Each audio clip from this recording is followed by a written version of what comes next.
Old-fashioned remedies to fight the effects of aging, many of which you can find in the produce section of your local grocery store. She's also going to red flag some of the ingredients we need to avoid. Dr. Evans joins us now. Good morning. How are you? Good morning. It's great to be here. Yeah, good to see you. Now, you'll be a familiar face to a lot of people who've done a lot of media, a lot of different shows. People trust you.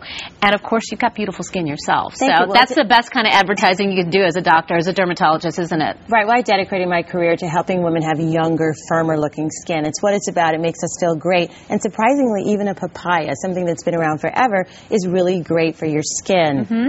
Okay, well, what makes papaya so good? We've got some right here. It is. Well, the story of the field workers that were working with papaya and realized that they had less wrinkles on their hands was studied by researchers, and it's the papain enzyme. We use it in the operating room when we're working with burn victims, and it's the focal point of this skin line, but it's also rich in antioxidants. Mm-hmm. Antioxidants help stop free radical damage, which leads to aging. Yes. So vitamin A, C, and E are all in the papaya, as well as there's other forms of antioxidants that are great. We hear so much about berries being good for you, the dark berries. Yeah, it's what you eat and also what you put on your skin, because the skin is only a window into your overall health. So eating berries is great. It's rich in antioxidants. It helps keeps you healthy. But you also should look for antioxidants in your skin line. Okay. Look for vitamin A, look for vitamin C, look for vitamin E.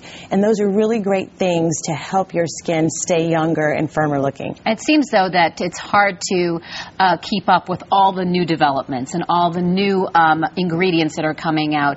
You've mentioned some of the basics, some of the vitamins that we should look for, but what are some of the other buzzwords that are going to be kind of key in the coming months? That's a great question, because you want to know what you look for when you're in your drugstore, your local place. Yeah. Look for the word retinol. That's different forms of vitamin A. It could be retinol, retinol palmitate, so on and so forth. You want to make sure that you're using sunscreen.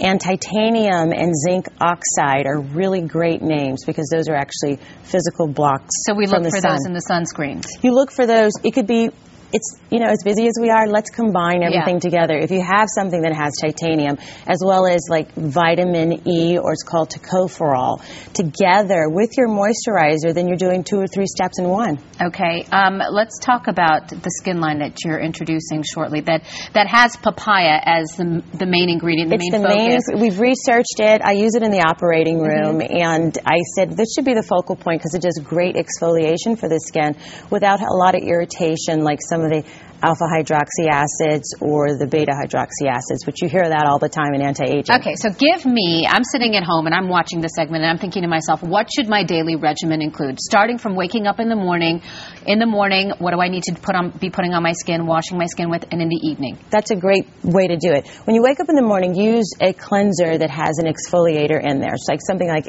alpha hydroxy acid. And that's not too harsh to use on a daily basis? No, low concentrations, it's great. I prefer the papaya extract because it's more gentle and it doesn't cause as much irritation, but exfoliate and cleanse at the same time. Okay, and then after you do that? After you do that, let's put on something that's a moisturizer and a sunscreen at the same time.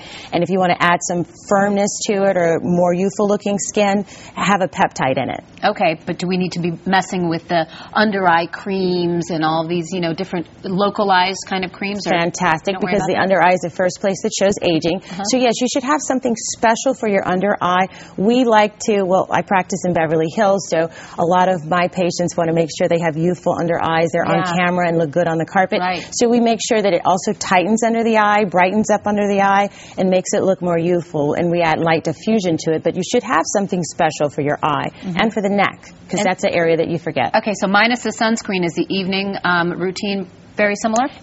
Similar, except for you add retinol or your retinoic acid, if you can tolerate it, whatever form of vitamin A, because it makes you sensitive to the sun, so you want to use that at nighttime and not in the morning. And that's what's renewing the skin? It's renewing, it's plumping up elastin, collagen, it's making it smoother, more youthful and firming. Okay, so when can folks expect to see this new line out? You can go to drevans.com now and get it, but it's going to be launched on the Home Shopping Network August 25th and 26th. All right, we'll be sure to look out for it. Dr. Evans, thank you so much for stopping by and sharing your expertise. I love to help people have beautiful skin. Well, yours is gorgeous. Thank you. Yours is too. Thank you. For more information about Dr. Evans, go to myfoxatlanta.com and click on the Good Day tab. We will have a link to her website.